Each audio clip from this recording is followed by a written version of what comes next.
ओम शांति। आज 28 मार्च 2024 की साकार मधुर मुरली है। आज सद्गुरुवार है। सद्गुरुवार की आप सबों को बहुत बहुत बधाई। आज पूरा दिन सद्गुरु परमात्मा पिता के वरद हस्त अपने सिर पर अनुभव करेंगे और बाबा ने बहुत ही अच्छा आज वरदान दिया है। बाबा वरदान दिए हैं, आत्मिक शक्ति के आधार पर तन की शक्ति का अनुभव करने वाले सदा स्वस्थ भव। आत्मिक शक्ति के आधार पर तन की शक्ति का अनुभव करने वाले सदा स्वस्थ भव। तो आज के महावाक्य में बोले बाबा, सुनते हैं विस्तार से। मीठे बच्चे, यह कल्याणकारी पुरुषोत्तम संगम युग है। इसमें पुरानी दुनिया बदल नहीं होती है। इस युग को तुम भूलो मत। यह कल्याणकारी पुरुषोत्तम संगम युग है। इसमें पुरानी दुनिया बदल नहीं होती है। इस युग को तुम भूलो मत। प्रश्न है, बाप छोटे बड़े सभी बच्चों को आप समान बनाने के लिए एक प्यार की शिक्षा देते हैं, वह कौन सी? उत्तर है, मीठे बच्चे, अब भूले मत करो। यहाँ तुम आए हो नर से नारायण बनने, तो दैवी गुण धारण करो।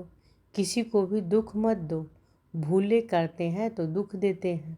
बाप कभी बच्चों को दुख नहीं देते, वह तुम्हें डायरेक्शन देते हैं। बच्चे मामेकम याद करो। योगी बनो तो विकर्म विनाश हो जाएंगे। तुम बहुत मीठा बन जाएंगे। ओम शांति। जो बच्चे अपने को आत्मा समझ परम पिता परमात्मा के साथ योग लगाते हैं, उनको सच्चा योगी कहा जाता है।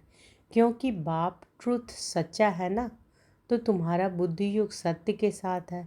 वह जो कुछ सुनाते हैं सत्य ही है। योगी और भोगी दो प्रकार के लोग हैं। भोगी भी अनेक प्रकार के होते हैं, योगी भी अनेक प्रकार के होते हैं। तुम्हारा योग तो एक ही प्रकार का है। उन्हों का संन्यास अलग है, तुम्हारा संन्यास ही अलग है। तुम हो पुरुषोत्तम संगम युग के योगी, और किसी को इस योग का पता ही नहीं कि यह हम पावन योगी हैं या पतित भोगी हैं। यह भी बच्चे जानते नहीं। बाबा तो सबको बच्चा बच्चा कहते हैं, क्योंकि बाप जानते हैं कि हम बेहद आत्माओं का पिता हूँ। और तुम यह समझते हो कि हम आत्मा सब आपस में भाई भाई हैं। वह हमारा बाप है। तुम बाप के साथ योग लगाने से पवित्र बनते हो। वह है भोगी, तुम हो योगी। बाप अपना परिचय तुमको देते हैं। यह भी तुम जानते हो कि यह पुरुषोत्तम संगम युग है। यह तुम्हारे बिगर कोई जानते नहीं। इसका नाम है पुरुषोत्तम संगम युग, इसलिए पुरुषोत्तम अक्षर को कभी नहीं भूलना। यह पुरुषोत्तम बनने का युग है। पुरुषोत्तम कहा जाता है उच्च और पवित्र मनुष्य को। ऊंच और पवित्र यह लक्ष्मी नारायण थे। तुमको अब टाइम का भी पता पड़ा है। 5000 वर्ष के बाद यह दुनिया पुरानी होती है, फिर इसको नया बनाने के लिए बाप आते हैं। अब हम हैं संगम युगी ब्राह्मण कुल के। ऊंचित ऊंच है ब्रह्मा, परंतु ब्रह्मा को शरीरधारी दिखाते हैं। शिव बाबा तो अशरीरी हैं। बच्चे समझ गए हैं, अशरीरी और शरीरधारी का मिलन होता है। उनको तुम कहते हो बाबा। यह वंडरफुल पार्ट है ना। इनका गायन भी है, मंदिर भी बनते हैं। कोई किस रीति, कोई किस रीति रथ को श्रृंगारते हैं। यह भी बाबा ने बताया कि बहुत जन्मों के अंत के जन्म में के भी अंत में मैं प्रवेश करता हूँ। कितना क्लियर समझाते हैं। पहले पहले भगवान आज कहना पड़े, फिर मैं बहुत जन्मों के अंत में सभी राज बच्चों को ही समझाता हूँ और कोई समझ भी न सके। तुम बच्चे भी कभी कभी भूल जाते हो। पुरुषोत्तम अक्षर लिखने से समझेंगे। यह पुरुषोत्तम युग ही कल्याणकारी युग है। अगर युग बाद याद है तो समझेंगे कि हम नई दुनिया के लिए बदल रहे हैं। नई दुनिया में होते हैं देवताएं। युगों का भी अब तुमको पता पड़ा है।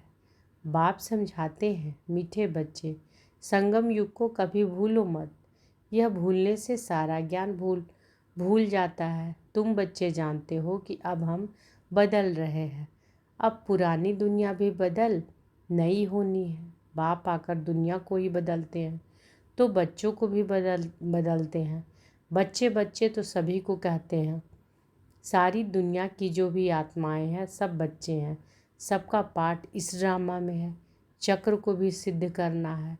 हर एक अपना अपना धर्म स्थापन करते हैं। यह देवी देवता धर्म सिवाय बाप के कोई स्थापन कर न सके। यह धर्म कोई ब्रह्मा नहीं स्थापन करते। नई दुनिया में है देवी देवता धर्म। पुरानी दुनिया में सब मनुष्य ही मनुष्य है। नई दुनिया में देवी देवताएं होते हैं। देवताएं पवित्र हैं। वहाँ रावण राज्य ही नहीं। बाप तुम बच्चों को रावण पर विजय प्राप्त कराते हैं। रावण पर विजय प्राप्त होते ही राम राज्य शुरू हो जाता है। राम राज्य नई दुनिया को और रावण राज्य पुरानी दुनिया को कहा जाता है। राम राज्य कैसे स्थापन होता है यह तो तुम बच्चों के सिवाय कोई जानते नहीं। रचयिता बाप बैठ तुम बच्चों को रचना का राज समझाते हैं।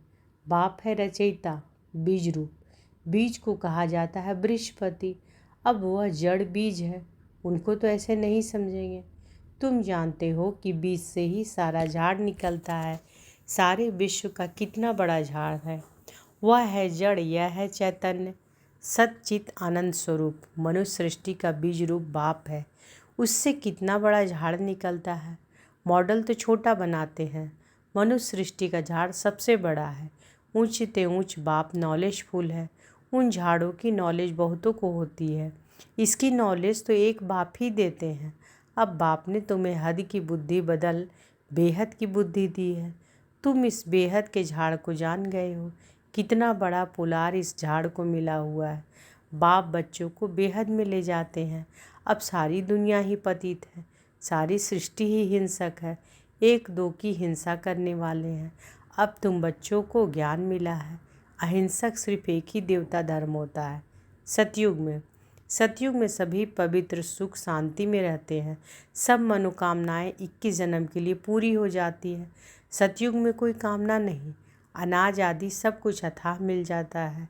यह बॉम्बे पहले नहीं थी। देवताएं खारे सागर के किनारे ज़मीन पर नहीं रहते हैं।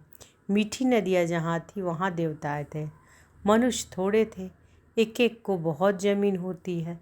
सतयुग में है ही वाइसलेस वर्ल्ड। तुम योग बल से विश्व की राजाई लेते हो। उसको ही राम राज्य कहा जाता है। पहले पहले नया झाड़ बहुत छोटा होता है। पहले थूर में एक धर्म था। फिर फाउंडेशन से 3 ट्यूब निकलती है। एक जैसे फाउंडेशन है देवी देवता धर्म का। थूर से टालियाँ छोटी छोटी निकलती है। अब तो इस झाड़ का थूर ही नहीं है और कोई ऐसा झाड़ होता ही नहीं। इनका मिसाल भी बड़ के झाड़ से एक्यूरेट है। बड़ का झाड़ सारा खड़ा है लेकिन थूर है ही नहीं, सूखता भी नहीं। सारा झाड़ हरा भरा खड़ा है। बाकी देवी देवता धर्म का फाउंडेशन है नहीं। थूर तो यही है ना। राम राज्य अथवा देवी देवता धर्म भी थूर में ही आ जाता है। बाप कहते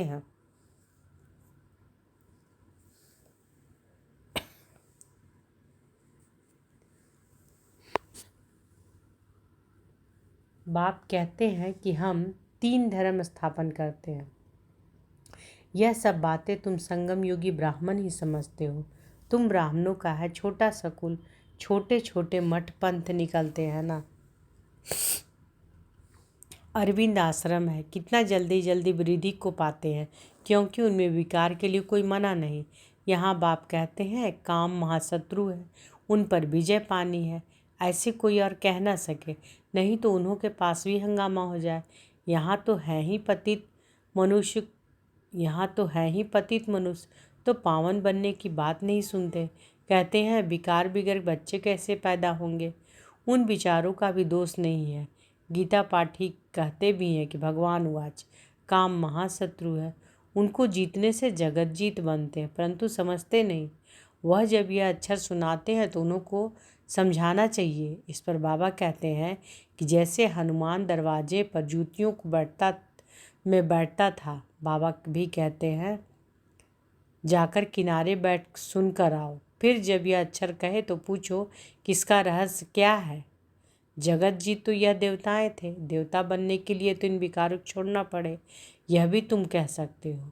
तुम ही जानते हो कि अब रामराज की स्थापना हो रही है, महावीर भी तुम हो, इसमें डरने की कोई बात नहीं। बहुत प्यार से पूछना चाहिए, स्वामी जी आपने बताया कि इन विकारों पर विजय पाने से विश्व के मालिक बनेंगे, लेकिन आपने यह तो बताया नहीं कि पवित्र कैसे बने। अब तुम बच्चे पवित्रता में रहने वाले महावीर हो, महावीर ही विजयमाला में पिरोए जाते हैं। मनुष्यों के कान तो रॉन्ग बातें सुनने पर घिरे हुए हैं। तुमको अब रॉन्ग बातें सुनना पसंद नहीं आती, राइट बातें तुम्हारे काने को अच्छी लगेगी। हेयर नो इविल, मनुष्यों को सुजाग तो जरूर करना है। भगवान कहते हैं पवित्र बनो। सतयुग में सब पवित्र देवताएं थे, अब सब अपवित्र हैं। ऐसे ऐसे समझाना चाहिए।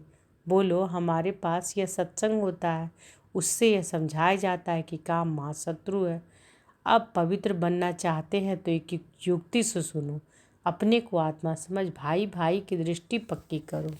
तुम बच्चे जानते हो कि पहले पहले यह भारत बहुत भरपूर खंड था, अब खाली होने के कारण हिंदुस्तान नाम रख दिया है। पहले भारत धन दौलत पवित्रता सुख शांति सब में भरपूर था, अब है दुखों से भरपूर। तब पुकारते हैं कि हे दुख हरता सुख करता। तुम कितना खुशी से बाप से पढ़ते हो। ऐसा कौन होगा जो बेहद के बाप से बेहद के सुख का वर्षा नहीं लेगा। पहले पहले अल्प समझना है। अल्प को ना जाना तो कुछ भी रहस्य बुद्धि में आएगा ही नहीं। तो बेहद का बाप जो बेहद का वर्षा देते हैं, जब यह निश्चय बैठे तब आगे बढ़े। बच्चों को बाप से कुछ भी प्रश्न पूछने की दरकार नहीं है। बाप पतित पावन है, उनको ही तुम याद करते हो, तुम उनकी याद से ही पावन बनेंगे। मुझे बुलाया ही इसलिए है। जीवन मुक्ति है भी सेकंड की, फिर भी याद की यात्रा समय ले लेती है। मुख्य याद की यात्रा में विघ्न पड़ते हैं। आधा कल्प देही अभिमानी रहे हैं, अब एक जन्म देही अभिमानी बनने में ही मेहनत है। इनके लिए ब्रह्मा बाबा के लिए भी बहुत सहज है। तुम बुलाते भी हो बाप दादा, यह भी समझते हैं कि बाप की सवारी हमारे सिर पर है। बहुत उनकी महिमा करता हूँ, बहुत प्यार करता हूँ। बाबा आप कितने मीठे हो, हमको कल्प कल्प कितना सिखलाते हो, फिर आधा कल्प आपको याद भी नहीं करेंगे। अब तो बहुत याद करता हूँ। कल हमारे में कुछ भी ज्ञान नहीं था, जिसकी पूजा करते थे। हमको यह थोड़े ही मालूम था कि हम यह बन जाएंगे। अब तो वंडर लगता है, योगी बनने से फिर यह देवी देवता बन जाएंगे। मेरे भी सब बच्चे हैं। यह बाबा बहुत प्यार से बच्चों को संभालते हैं, इनकी पालना करते हैं। यह भी हमारे समान नर से नारायण बन जाएंगे। यहाँ तुम आए ही हो इसलिए कितना समझाता हूँ। बच्चे बाप को याद करो, दैवी गुण धारण करो, खान पान की संभाल करो। नहीं करते हैं तो समझता हूँ कि शायद अभी समय पड़ा है। कुछ न कुछ भूलें तो होती रहती हैं। छोटे बड़े बच्चों को प्यार से समझाता हूँ, बच्चे भूले मत करो, किसी को दुख ना दो। भूल करते हो गोया दुख देते हो। बाप कभी भी दुख नहीं देते हैं, वह तो डायरेक्शन ही देते हैं। माँ मेकम याद करो तो विकर्म विनाश हो जाएंगे, बहुत मीठा बन जाएंगे। ऐसा मीठा बनना है, दैवी गुण धारण करने हैं। पवित्र बनो, यहाँ अपवित्र का आने का हुक्म नहीं है। कभी कभी आने देते हैं, वह भी अभी। जब बहुत प्रीति हो जाएगी तो कह देंगे tower of purity, tower of silence. उच्च ऊंच है ना। अपने को आत्मा समझ बाप को याद में रहना है, बाप के याद में रहना है। यह है हाईएस्ट पावर। वहाँ बहुत साइलेंस रहती है। आधा कल्प कोई झगड़ा आदि नहीं होता। यहाँ कितना झगड़ा आदि होता है। शांति हो न सके, शांति का धाम है मूल वतन। फिर शरीर धारण कर विश्व में पांट बजाने आते हैं तो वहाँ भी शांति रहती है। आत्मा का स्वधर्म ही शांति है। अशांति कराता है रावण। तुम शांति की शिक्षा पाते रहते हो। कोई गुस्से में होता है तो सबको अशांत कर देता है। इस योग बल से तुम्हारे से सारा कीचड़ा निकल जाता है। पढ़ाई से कीचड़ा नहीं निकलता, याद से सब कीचड़ा भस्म हो जाता है, कट निकल जाती है। बाप कहते हैं कल तुमको शिक्षा दी थी, क्या तुम भूल गए हो? 5000 वर्ष की बात है, वह लाखों वर्ष कह देते हैं।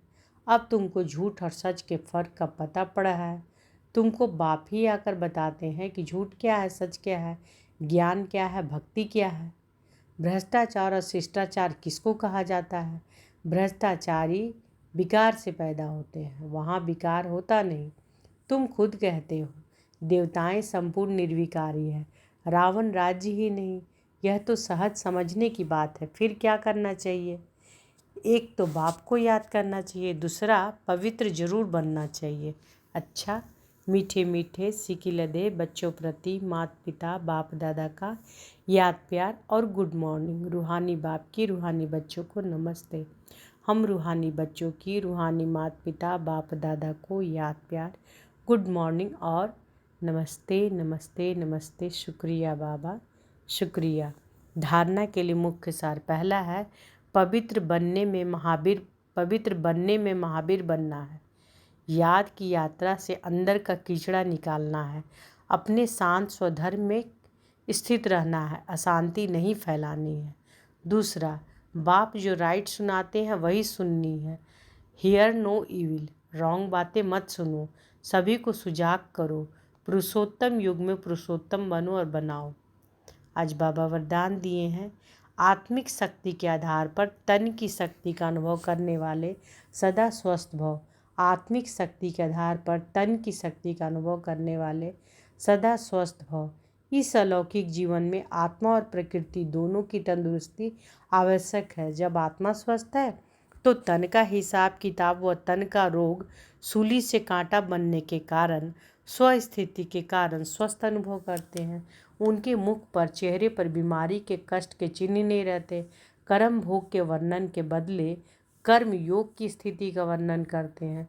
वे परिवर्तन की शक्ति से कष्ट को संतुष्टता में परिवर्तन कर संतुष्टता में परिवर्तन कर संतुष्ट रहते हैं और संतुष्टता की लहर फैलाते हैं। स्लोगन है, दिल से तन से आपसी प्यार से सेवा करो तो सफलता निश्चित मिलेगी। दिल से तन से आपसी प्यार से सेवा करो तो सफलता निश्चित मिलेगी। तो आज के महावाक्य में बाबा क्या बोले कि यह कल्याणकारी पुरुषोत्तम संगम युग है। इसमें पुरानी दुनिया बदल नई होती है। इस युग को तुम भूलो मत। अच्छा, शुक्रिया बाबा, शुक्रिया। ओम शांति।